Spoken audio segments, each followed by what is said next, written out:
Jim Sciutto, just let me begin with you as far as what we do know. Again, not combat roles, but how exactly will they support and whom? Well, this is expanding the role that they have right now, which is principally to train and advise Iraqi security forces in their fight against ISIS. But this is a significant, substantial increase in that number, about doubling the number of U.S. forces on the ground so far. And here's the other significant development here, Brooke, and the statement establishing this, that they will no longer be confined. These are the U.S. military advisors to Baghdad and Erbil in the north, where they've been confined so far.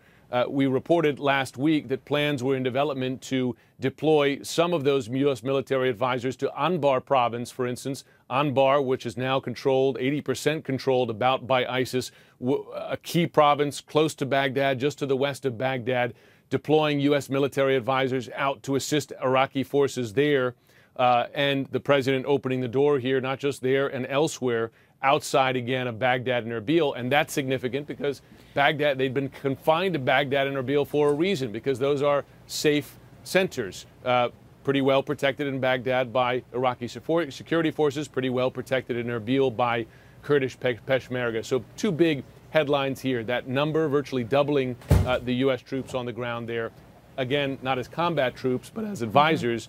To the fact that they will no longer be confined to those two main urban centers. Yeah. The Obama administration will request an additional $5.6 billion for what's known as OCO. These are overseas contingency operations, activities to degrade and ultimately defeat ISIS. So in addition to these troops, the president asking for the money he will need to fund having further U.S. military advisors on the ground there and the troops to protect them. Another point I may make to your question as to why now. The White House and military officials have been saying to me in the last couple of weeks that Iraqi security forces are finally, in a limited form, but finally taking the fight to ISIS and making some gains in certain areas. They were able to take back, for instance, a key border crossing between Iraq and Syria at Rabia in the north near the town of Zumar.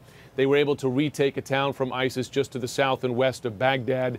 A few weeks ago, they were able to retake the Mosul Dam, a key piece of infrastructure, back from ISIS. So the administration, the military, encouraged that Iraqi security forces are performing. They're not exaggerating that performance. They say that really substantial offensive operations by Iraqi security forces are some months down the line, but they are making some gains. And you can see these additional U.S. troops and military advisors and the places they are likely to go, such as Anbar, as a sign of the U.S. providing the support they see as necessary to allow Iraqi security forces to confront ISIS more aggressively, more offensively.